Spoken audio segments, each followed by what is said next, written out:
Hey guys, those of you who follow the news in Japan, what's going on in Japan, would have seen over the last few weeks or couple of months some discussion about overtime in Japan.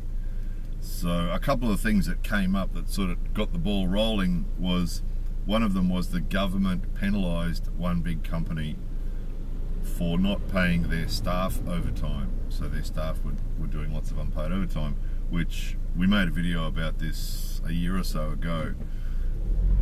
It's been part of the Japanese culture forever for staff to do unpaid overtime. It's just part of the thing.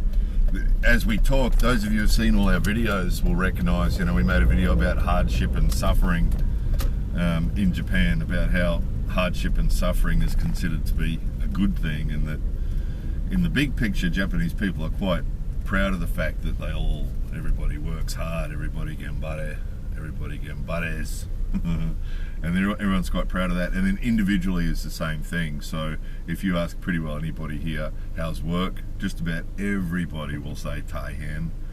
It's really difficult, it's really hard. Not many people will say to you, oh, it's pretty cruisy this week. It's just not part of the thing. I mean, we've made videos about this before too. Even in relaxation time, people won't tell you they had a real quiet weekend lying around watching TV. There's this hardship and suffering, keep going thing. So, unpaid overtime is just a part of that. And in the workplace, in everyday life, it's like that, but in the workplace even more so.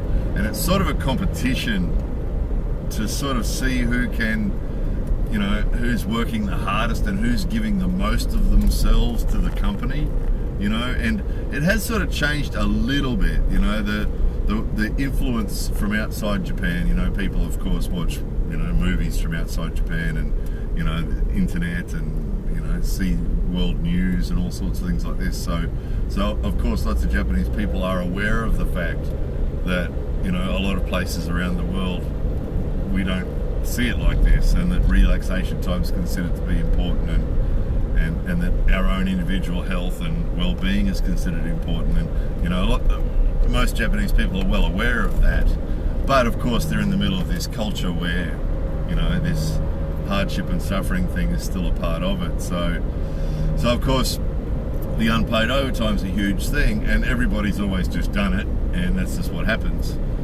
And then in the last couple of months, we've had these couple of big companies have been penalised by the government for the unpaid overtime, and then big companies have started to make statements with new policies. One company said that from now their staff are not allowed to do any more than 60 hours a month of overtime, and that's paid overtime, of course, because they've still got to pay them unless they're salaried. And of course, this is the other thing. The government was penalising the company for staff that run wages, where they should be paid for their overtime, whereas of course salaried staff don't have to get paid for their overtime at all. So one of the big companies released a statement recently saying that they had a new policy that the staff weren't to do any more than 60 hours a week, 60 hours a month overtime, which does sound like a lot, but when you divide it up, that could be like 3 hours a day, compared to a lot of people now. It's quite common people do 100 hours a month overtime, or even 200. But it's all a bit, again, it's reminiscent of a whole heap of videos. We made a video once before about the fact and the fiction and the fantasy, and we've made videos about the smart biz thing, lack of smart biz in Japan, and it's sort of all it's all just a bit of illusion, really, because the whole thing about the overtime is usually just trying to impress the boss, and then what happens is nobody feels that they can leave work while other people are still at work, so they all sort of feel obliged to stay on if other people are staying on. No one wants to be the first to leave, because that's the Japanese thing too, is if people are working, you've got to work. I mean, this is even at a barbecue. If one person gets up and starts cleaning up at the barbecue, everybody will get up and start cleaning up, because it's just the Japanese thing. If one person's working, then everybody should be working. And so in the workplace, it's even more so. So no one wants to go home until everybody's going home. And it's just the way it is. So it's hard to imagine that any of these things that are happening are really going to change much, except maybe in those companies where these things are happening. But it's so deeply embedded in the culture. And then there's a lot of other stuff too that wouldn't really count as overtime. For example, the boss saying on a Friday afternoon, right, we're all going to the izakaya for dinner, we're all going to the restaurant for dinner, and everybody says hi, you know, and everybody goes off to the restaurant for dinner. And again, you know, it wouldn't be real likely anybody's going to say, oh, sorry, I can't because it's my girlfriend's birthday or my mother's birthday or my, you know, I have something else I have to do, everybody has to go. And that's not going to change. There's no law that they're going to bring about that's going to change that. So, and then the other part of it that sort of makes it all a bit sort of silly too is that the reality is that most people here could usually finish their work in a 40-hour week anyway. There's a lot of the stuff that gets done in the workplaces here that's just a waste of time. And when you talk to people about it here, you hear it all the time, you know, that, oh, it's the end of the month, so I have to spend 2 days writing a report about what I did during the month. So it's like, wait a minute, you got to spend 2 days writing a report about what you did in the other, you know, 25 working days of the month or 20 working days of the month. And I'll spend 2 days writing a report. And then you say, will your boss actually read that report when you finished it? Oh, no, probably not. He puts it in the filing cabinet. And that's really common. I hear that one all the time.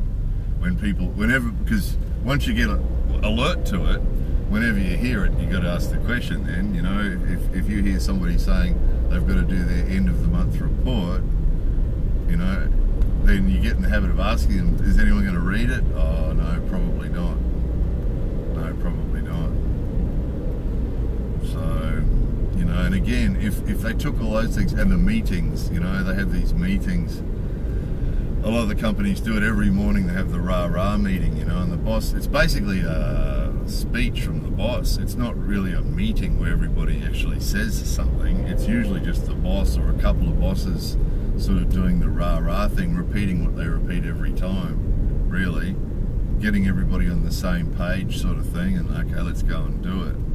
And again, if you ask people about that, you know, they say, oh, I've got to be there at 8:30 for the meeting, and you say, you know, do you get anything out of those meetings? Is there anything sort of useful information? Oh, not really. He says the same thing every time. So, you know, really the reality is if you cut those reports and the meetings and all these other things that you hear about all the time that just waste the time, if you cut them out of the average person's working day here, you know, everybody would only be working a 40-hour week anyway.